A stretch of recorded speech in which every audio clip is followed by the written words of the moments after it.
Episode 37. Melihat Ye Chen datang langsung untuk meminta jumlah distribusi, penjualan tersenyum sedikit menghina, dan berkata, "Tuan, saya sudah mengatakan bahwa tas ini sangat populer, jadi Anda harus mengumpulkan konsumsi di toko kami terlebih dahulu." Kuota? Kapan kuota konsumsi melebihi pelanggan lain yang mengantri untuk tas, kami secara alami akan memberikan tas ini kepada Anda. Ye Chen mendengus dan berkata, "Jika saya memiliki beberapa ratus ribu barang, Anda masih memberitahu saya apa yang harus saya lakukan jika saya tidak memiliki tas ini. Bukankah saya akan dimanfaatkan?" Ekspresi penjualan sedikit gugup untuk sesaat, tetapi dengan cepat kembali normal, dia tersenyum dan berkata, "Tuan, jika Anda memiliki barang tetapi Anda masih tidak dapat membeli tas, maka satu-satunya kemungkinan adalah seseorang telah memesannya, barang lebih dari kamu." Ye Chen tersenyum dan berkata, "Anda benar-benar operasi kotak hitam. Apakah ada yang mendistribusikan lebih banyak barang daripada saya? Ini sepenuhnya terserah Anda untuk membuat keputusan akhir, dan tidak akan menunjukkan data apapun kepada saya. Bagaimana saya bisa mempercayai Anda?" Petik 2. Melihat agresivitas Ye Chen dalam penjualan, dia merasa bahwa 8 prestasi Ye Chen tidak punya uang untuk mencari kebahagiaan, jadi dia mencibir dan berkata, "Permisi, Tuan, ini adalah aturan kami. Tidak peduli berapa banyak uang yang Anda alokasikan, Anda harus melakukannya, ikuti kami.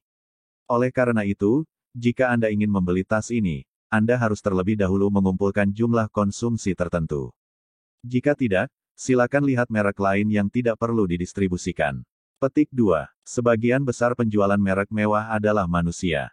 Mereka tidak hanya memiliki keterampilan observasi yang kuat, tetapi juga memahami psikologi pelanggan dengan sangat baik. Lebih penting lagi, banyak dari mereka tidak memiliki etika dasar untuk penjualan.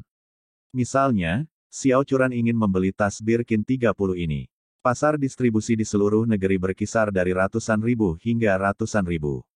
Alasan mengapa ada rentang yang begitu besar adalah karena beberapa tenaga penjualan selalu berusaha memaksimalkan keuntungan mereka. Jika pelanggan lama yang mengenal mereka, dan telah senang dengan mereka, memberi mereka hadiah, dan memberi mereka potongan harga, mereka akan memberikan sejumlah distribusi. Selama pelanggan memiliki cukup barang untuk jumlah ini, mereka dapat menjualnya kepada dia memiliki tas yang dia inginkan.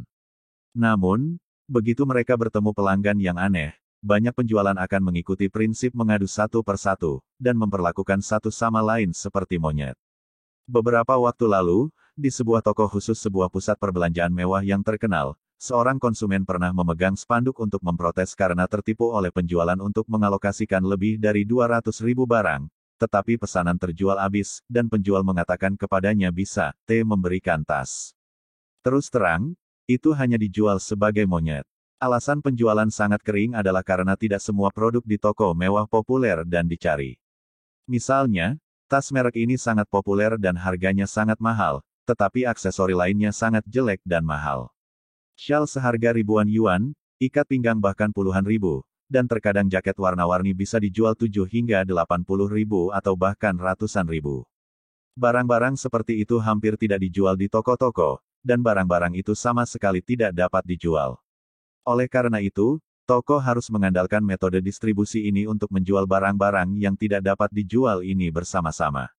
Dan untuk penjualan, komisi penjualan produk laris sangat rendah, atau bahkan tidak ada sama sekali. Tetapi komisi untuk menjual barang yang bergerak lambat sangat tinggi, jadi mereka akan melakukan yang terbaik untuk membiarkan konsumen mendistribusikan lebih banyak barang, dan bahkan melakukan beberapa kegiatan penipuan. Meskipun Xiao Churan tidak tahu banyak tentang rutinitas merek-merek mewah ini, tetapi pada saat ini, dia juga mengetahui rasanya. Dia merasa bahwa penjualan mungkin tidak bermaksud baik, jadi dia berkata kepada Ye Chen, "Suami, mari kita pindah ke toko lain." Lihat, Ye Chen menggelengkan kepalanya dan tersenyum, "Kamu juga tahu bahwa orang-orang menyukai merek ini. Jika kamu memberikannya kepada merek lain, orang lain mungkin tidak menyukainya sama sekali. Dalam hal ini, lebih baik tidak memberikannya." Setelah berbicara, Ye Chen menepuk punggung tangannya dan berkata sambil tersenyum, "Jangan khawatir, saya akan memberikannya kepada suami saya." Segera, Ye Chen menatap penjual dan tersenyum sedikit, "Oke, lihat bos Anda akan segera menjadi pelanggan saya, dan saya juga harus mengurus bisnisnya." Ye Chen mengatakan bahwa bos mereka adalah Bernard Elnor yang baru saja mengakuisisi merek tersebut. Ayah baptis barang-barang mewah sekarang adalah pemilik lebih dari setengah merek mewah dunia, dan nilainya telah melebihi 1 triliun yuan. Yang menarik adalah orang tua ini baru saja tiba di Jinling hari ini, dan dialah yang membeli Presidential Suite di Istana Buckingham dengan harga mahal. Namun, bagaimana penjualan bisa berpikir bahwa bos yang Ye Chen katakan adalah bos terbesar di merek mereka? Dia berpikir bahwa bos yang Ye Chen bicarakan adalah manajer toko mereka. Mendengar apa yang Ye Chen katakan, dia menebak bahwa Ye Chen pasti menggertak. Banyak orang datang ke toko untuk membeli barang sebelumnya, dan mereka selalu mengatakan bahwa mereka mengenal manajer toko mereka, atau mengenal manajer regional mereka, untuk mendistribusikan lebih sedikit barang. Namun, sebagian besar orang yang mengatakan hal seperti itu adalah pembohong. Jadi, dia berkata dengan sedikit jijik, "Maaf, manajer toko kami telah mengatakan sejak lama bahwa tidak ada yang menyebutkan namanya, kecuali dia keluar untuk menerimanya secara langsung, dan Anda mengatakan bahwa Anda mengenal manajer toko kami. Don, aku tidak memanggilnya, apakah kalian mengobrol secara langsung?" Setelah mendengarkan Ye Chen, dia tiba-tiba tertawa. Tampaknya orang berpangkat rendah ini, bahkan jika dia memakai 5 atau 6 orang, masih hanya bisa bercampur dengan orang berpangkat rendah. Penjual itu benar-benar mengira bahwa, bos, yang dia bicarakan adalah manajer toko mereka, yang menunjukkan bahwa orang ini sangat kecil dan menyedihkan. Jadi Ye Chen melambaikan tangannya dan berkata sambil tersenyum, "Tidak, saya tidak berbicara tentang manajer toko Anda." Dengan itu, Ye Chen tidak repot-repot mengatakan lagi, jadi dia melambaikan tangannya dan berkata dengan santai, "Ayo, pertama-tama cocokkan aku dengan 1 juta barang, dan ambil badge yang tidak bisa kamu jual di tokomu dan cocokkan denganku." Ketika penjualan mendengar bahwa Ye Chen mengatakan bahwa dia akan dilengkapi dengan 1 juta barang, dia tercengang dan bertanya tanpa sadar, "Tuan, bukankah Anda sengaja ingin saya menggunakannya? Padahal, harga distribusi tas ini berkisar Rp200.000. Selama itu bukan penjualan yang sangat rumit, bahkan orang asing yang belum pernah membeli apapun di toko ini, selama itu bisa menyamai hingga 200.000, Anda bisa mendapatkannya." Tapi Ye Chen berkata begitu dia menghasilkan 1 juta barang, ini memang terlalu banyak di luar harga pasar. Dengan kata lain, bahkan jika kelompok penjualan ini ingin menipu orang lain, mereka tidak berani menghasilkan uang sebanyak itu. Melihatnya tercengang, Ye Chen berkata sambil tersenyum, "Saya tidak punya waktu luang untuk membawa istri saya dan datang ke sini untuk membuat Anda mendapatkan putaran. Saya dapat mencocokkan hingga 1 juta barang, tetapi saya hanya punya 1 permintaan. Keluarkan tas yang Anda inginkan dan selesaikan dengan 1 juta barang."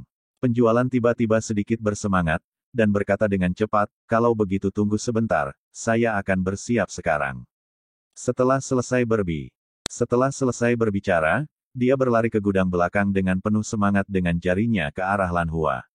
Xiao Churan berkata pada saat ini, "Suamiku, kamu gila, beli tas lebih dari 100.000 yuan, dengan 1 juta barang, ini terlalu mahal." Ye Chen tersenyum misterius dan berkata, "Istri saya tidak gila. Saya hanya ingin memanfaatkan kesempatan baik ini untuk menghasilkan uang. Jangan khawatir, setiap sen yang saya bagikan hari ini adalah investasi. Sebelum malam ini, saya bisa bahkan mendapatkan uang. Keuntungan diperoleh kembali." Xiao Churan tampak bingung, dan dia tidak mengerti apa yang dimaksud Ye Chen dengan menghasilkan uang kembali bahkan dengan keuntungannya. Namun, dia tahu rutinitas Ye Chen dengan sangat baik, dan karena Ye Chen berkata begitu, itu jelas bukan tanpa dasar. Jadi, dia tidak bisa menahan diri untuk bertanya kepada Ye Chen, "Suamiku, kamu mengatakan bahwa penjualan, bukankah kamu sengaja menipu kami dalam masalah ini?" Ye Chen melengkungkan bibirnya dan tersenyum, "Pria besar, Anda tidak ingin mengatakan bahwa Anda adalah seorang ibu. Apa nama bahasa Inggris Vivian? Menurut Anda seberapa berani produk semacam ini?" Bersambung.